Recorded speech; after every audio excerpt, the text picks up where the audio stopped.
Hey guys, আসসালামু আলাইকুম। আশা করি আপনারা সকলেই ভালো আছেন। আজকে আমি আপনাদেরকে দেখাবো যে কোনো ছবির ভেতরে লুকানো তথ্য আপনি কিভাবে বের করবেন। তো এর আগে আমি আপনাদেরকে একটা ভিডিওতে দেখিয়েছিলাম যে হ্যাকাররা কিভাবে বের করে। তো এখন থেকে আপনি ইচ্ছা করলেও আপনার যে হাতে থাকা ফোনটি দিয়ে আপনি বের করতে পারবেন। তো এর জন্য আমাদের যে টারমাক্স অ্যাপসটা আছে এটা লাগবে। তো এই যে টুলসটা আমরা ব্যবহার করব, এই টুলস সম্পর্কে আমি আপনাদেরকে একটু ধারণা দিচ্ছি। এটা হচ্ছে এক্সিফ টুল। এটা একটা ওপেন সোর্স টুল, যেটা দিয়ে আমরা ছবি বা ভিডিও বা বিভিন্ন ডকুমেন্টসের যে ফাইলগুলো আছে, ওই ফাইলের মধ্যে থাকা লুকানো যেসব তথ্যগুলো আছে আমরা এগুলো বের করতে পারবো। যেরকম যদি আমরা ধরি একজন হ্যাকার, মনে করুন একটা পিকচারের মধ্যে থাকা লুকানো যে তথ্যগুলো আছে সেখান থেকে তার যে জিপিএস অ্যাড্রেসটা আছে বা অর্থাৎ লোকেশনটা আছে, একজন হ্যাকার সেটা বের করতে পারবে। তো চলুন সেই প্রসেসটা কি আমি আপনাদেরকে দেখিয়ে দিচ্ছি। এর জন্য প্রথমে আমাদের যে টুলসটা আছে সেটা আমাদের ডাউনলোড করতে হবে। আমাদের ফোনে বা আপনার ফোনের যে ব্রাউজারটা আছে সেখানে যাবেন। এরপর ব্রাউজারে যাওয়ার পরে আমাদের সার্চ করতে হবে, আমি আপনাদেরকে দেখিয়ে দিচ্ছি। এখানে লিখবেন যে এক্সিফ টুল। এক্সিফ টুল লেখার পরে এন্টার করবেন, অর্থাৎ সার্চ করবেন। exiftool.org নামে একটা ওয়েবসাইট আছে, এখানে আসবেন। এখানে আসার পরে একদম উপরে দেখবেন যে ডাউনলোড ভার্সন নামে লেখা আছে। আমি একটু জুম করে আপনাদেরকে দেখিয়ে দিচ্ছি। দেখবেন যে ডাউনলোড ভার্সন 13.34 7.5 এমবি যে লেখাটা আছে, এই লেখার উপরে ক্লিক করবেন এবং এখান থেকে আসার পরে যে টুলটা আছে এটা ডাউনলোড করতে হবে।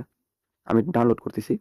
ডাউনলোড করার পরে আমাদের আরেকটা কাজ করতে হবে। অলরেডি ডাউনলোড হচ্ছে, তো আমরা এটা মিনিমাইজ করে বের হয়ে আসি। এরপরে আমাদের ডাউনলোড হওয়ার পরে আমাদের আরেকটা কাজ করতে হবে। আমাদের ফোনের যে ফাইল ম্যানেজারটা আছে এখানে আসতে হবে। এখানে আসার পরে আমাদের যে স্টোরেজ আছে এখানে আসবেন। এখানে আসার পরে একটা নতুন একটা ফোল্ডার তৈরি করে নেবেন, আলাদা একটা ফোল্ডার তৈরি করে নেবেন। যেরকম আমি আমার স্ক্রিনে টিম ডিএইচ 12 নামে একটা ফাইল তৈরি করেছি। এই ফাইলের মধ্যে 4টা পিকচার আছে। আপনাদের ইচ্ছা মতো যে পিকচারগুলোর ইনফরমেশন আপনারা বের করবেন, সেই পিকচারগুলো এখানে রাখবেন। রাখার পরে যে ফাইলটা আমরা ডাউনলোড দিছি, যে টুলসটা এই ডাউনলোড ফোল্ডারে আছে, এটা কপি করবেন। আমি ডাউনলোড করছি সেটা হচ্ছে এটা। কপি করে কপি অথবা মুভ করলেও হবে। আমাদের যে ফোল্ডারটা তৈরি করছিলাম সেখানে যেতে হবে, গিয়ে পেস্ট করে দিতে হবে। অর্থাৎ যে ফাইলটা আছে আর যে পিকচারটা আছে সেটা একটা ফাইলের মধ্যে আলাদা রাখতে হবে। এই দেখেন আমি এখানে রেখে দিছি, আমি আপনাদেরকে দেখিয়ে দিচ্ছি। এখানে দেখুন 4টা পিকচার আছে এবং এই যে টুলসটা আছে সেটা এখানে আছে। এবার আমাদের যেটা করতে হবে সেটা হচ্ছে আমাদের ফোনের যে টারমাক্স যে অ্যাপসটা আছে সেটা ওপেন করতে হবে। ওপেন করার পরে আমাদের যে প্যাকেজ যে আপডেট আছে সেটা দিয়ে দিতে হবে। প্যাকেজ আপডেট লিখে ইন্টার করতে হবে। ইন্টার করার পরে আমাদের প্যাকেজটা আপডেট আগে করতে হবে। আপডেট করার পরে আপগ্রেড করতে হবে। প্যাকেজ আপগ্রেড ইন্টার করতে হবে।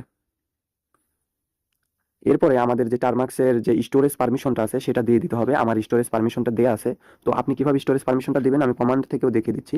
টারমাক্স সেটআপ স্টোরেজ এটা লিখে ইন্টার করলে আপনাদের স্টোরেজ পারমিশনের জন্য অ্যালাউ লেখা আসবে। সেখানে ক্লিক করলে স্টোরেজ পারমিশন হয়ে যাবে। স্টোরেজ যখন পারমিশন হবে তখন যদি আপনি এলএস লিখে ইন্টার করেন তাহলে স্টোরেজ পারমিশন লেখা থাকবে। আমার এখানে স্টোরেজ পারমিশনটা দেওয়া নাই, আমি দিয়ে নিচ্ছি।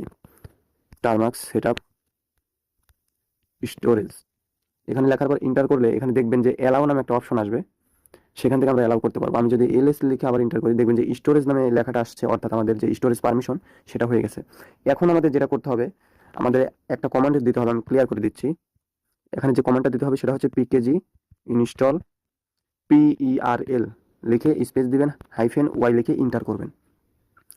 ইন্টার করার পরে আমাদের আরেকটা কাজ আছে, সেটা হচ্ছে আমাদের যে টুলসটা আমরা ডাউনলোড দিয়েছিলাম যে ফাইলের মধ্যে, ওই ফাইলের মধ্যে আমাদের এখন প্রবেশ করতে হবে। তো আমরা একটু অপেক্ষা করি। আমাদের যে কমান্ডটা আছে সেটা সম্পূর্ণ ইনস্টল হওয়ার পরে আমরা যে ফাইলটা আছে, জিপ ফাইলটা, সেটা আমরা এক্সট্রাক্ট করব আমরা টারমাক্স টার্মিনাল থেকে। তো আসলে এই টুলসটা দিয়ে আপনি যে কোনো ফাইলের অর্থাৎ পিকচারের ইনফরমেশনগুলো বের করতে পারবেন। তো এখন আমি ক্লিয়ার করে দিচ্ছি। এরপর লিখবেন সিডি লিখে স্পেস দিয়ে স্ল্যাশ এইচডি কার্ড এটা লিখে ইন্টার করবেন। ইন্টার করে তারপর এলএস লিখে ইন্টার করবেন। ইন্টার করার পরে দেখবেন যে টিম ডিআইস 12 নামে যে ফাইলটা তৈরি করা হয়েছিল আর ওই ফাইলের মধ্যে যে ফাইলগুলো রাখা হয়েছিল সেই ফাইলের মধ্যে আমাদেরকে প্রবেশ করতে হবে। এখন সিডি লিখে আমাদের যে টিম ডিআইস 12 লেখা আছে না, এই লেখাটা কপি করে এনে, অর্থাৎ আপনি যে ফাইলটা তৈরি করবেন সেটা এখানে দিয়ে ইন্টার করে তারপর এলএস লেখা আবার ইন্টার করলেই আমাদের এখানে আপনারা দেখতে পাবেন যে এখানে জেপিজি ফাইল আছে, অর্থাৎ পিকচার আছে 4টা, আর যে টুলসটা আছে এই টুলসটা এখানে আছে। তো এই টুলসটা এখন আমাদের এক্সট্রাক্ট করতে হবে। এর জন্য আমাদের যে কমান্ড দিতে হবে সেটা হচ্ছে TAR স্পেস দিয়ে তারপর XZF লিখে আবার স্পেস করবেন। তারপর ইমেজ এক্সিফ টুল যে লেখাটা আছে না, এটা সম্পূর্ণটুকু কপি করবেন, এখানে পেস্ট করে দিয়ে ইন্টার করবেন। ইন্টার করলে আমাদের যে ফাইলটা আছে এটা আনজিপ হয়ে যাবে আর কি। আনজিপ হওয়ার পরে আমাদের আরেকটু কাজ করতে হবে। আমি ক্লিয়ার করে দিচ্ছি। ক্লিয়ার করে দেওয়ার পর আবার এলএস লিখে যদি এন্টার করি, আমাদের দেখবেন এখানে এই ইমেজ এক্সিফ টুলের আরও একটা ফাইল তৈরি হয়েছে, সেটার মধ্যে আমাদের এখন প্রবেশ করতে হবে। আমি এটা কপি করলাম, কপি করার পরে এখানে প্রবেশ করলাম। এরপর এলএস লিখে যদি এন্টার করি, আমাদের যে ফাইলের মধ্যে যে বিভিন্ন বিষয় থাকে এখানে শো করবে। তো এটা সম্পূর্ণটুকু ইনস্টল হয়েছে কিনা আমরা চেক করব। তো চেক করব কিভাবে, আমি দেখিয়ে দিচ্ছি। PERL লিখে স্পেস দিয়ে এক্সিফ এক্সিফ টুল স্পেস এটা যে লেখাটা লিখলাম এটা লিখে এন্টার করবেন। লেখাটা এন্টার করার পর দেখেন 13.34, অর্থাৎ এই টুলের ভার্সন হচ্ছে 13.34। যদি এরকম লেখা আসে মনে করবেন যে আপনাদের যে টুলসটা আছে সেটা ইনস্টল করা শেষ। এবার হচ্ছে মূল কাজ, সেটা হচ্ছে আপনাদের এখন যে ফাইলটা আছে, অর্থাৎ আপনাদের যে ফাইলের মধ্যে যে পিকচারগুলো ছিল ওই পিকচারের ফাইলের মধ্যে আমাদের যেতে হবে। তো সেটা কিভাবে যাবেন আমি দেখিয়ে দিচ্ছি। প্রথমে এলএস করবেন, তারপর লিখবেন যে CD space slash HD card, তারপর স্ল্যাশ আমরা যে ফাইলটার মধ্যে পিকচারগুলো রাখছিলাম সেই ফাইলের নামটা এখানে লিখতে হবে। যেরকম আমাদের ফাইলের নামটা হচ্ছে টিম DH12, এটা লিখে ইন্টার করব।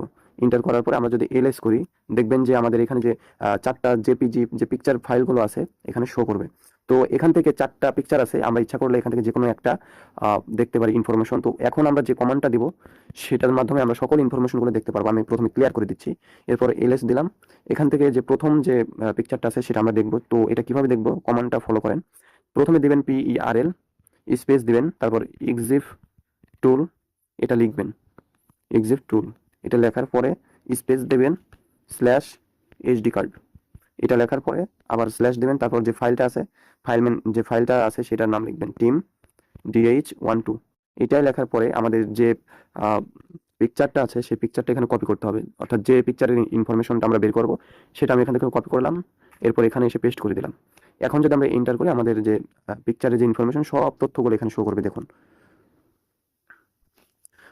আমাদের একটু ভুল হয়েছে, সেটা হচ্ছে আমাদের আবার এলএস করতে হবে।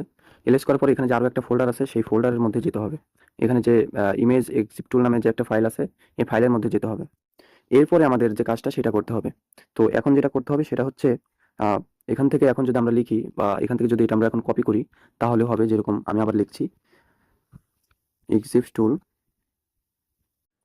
Space slash HD card slash team DH12 slash, তারপর আমাদের যে এই লেখাটা ফাইলটা আছে সেই ফাইলটুকু এখান থেকে কপি করে নিয়ে আসতে হবে। এই লেখাটুকু কপি করতে হবে, আমি কপি করে নিচ্ছি, এখানে পেস্ট করে দিলাম। এরপর আমাদের যেটা করতে হবে, এরপর দিতে হবে স্ল্যাশ, তারপর এক্সিফ টুল লিখে তারপর স্ল্যাশ দিয়ে আবার এইচডি কার্ড লিখতে হবে। তারপর আবার স্ল্যাশ দেওয়ার পর আমাদের যে ফাইলটা আছে ফাইলের নামটা সেটা দিতে হবে। তারপর 12 লেখার পরে আমাদের যে পিকচার যে ইনফরমেশন বের করবো সেই পিকচারের নামটা এখানে কপি করে পেস্ট করে দিয়ে এন্টার করলেই এখন আমরা সকল তথ্য এখান থেকে দেখতে পারবো। তো এখন দেখুন আমরা কমান্ডটা সঠিকভাবে দেওয়ার পরে আমাদের সামনে এরকম ইনফরমেশনগুলো আপনারা এখান থেকে দেখতে পাচ্ছেন যে ফাইলের নাম কি, কত এমবি, কত তারিখে পিকচারটা তোলা হয়েছে, এভরিথিং এখানে আপনারা সবকিছু দেখতে পারবেন। তারপর কোন মোবাইল থেকে করা হয়েছে, কোন মোবাইল থেকে ছবিটা তোলা হয়েছে, তারপর কোন সময় তোলা হয়েছে, কোথায় থেকে তোলা হয়েছে, মানে বিস্তারিত এখান থেকে আপনারা সবকিছু দেখতে পারবেন। তো এখান থেকে আপনারা যে পিকচারের মধ্যে থাকা জিপিএস ইনফরমেশন এখানে আপনারা পাবেন। তাছাড়া এখানে অনেক অসংখ্য ইনফরমেশন আছে। তো যাই হোক, আসলে আমি আপনাদেরকে দেখানোর চেষ্টা করেছিলাম যে পিকচারের মধ্যে থাকা যে গোপন তথ্য আপনারা কিভাবে বের করবেন সেটা আমি আপনাদেরকে দেখিয়ে দিলাম। তো আশা করি আপনাদেরকে ভিডিওটি ভালো লাগবে। ধন্যবাদ সবাইকে। আসসালামু আলাইকুম।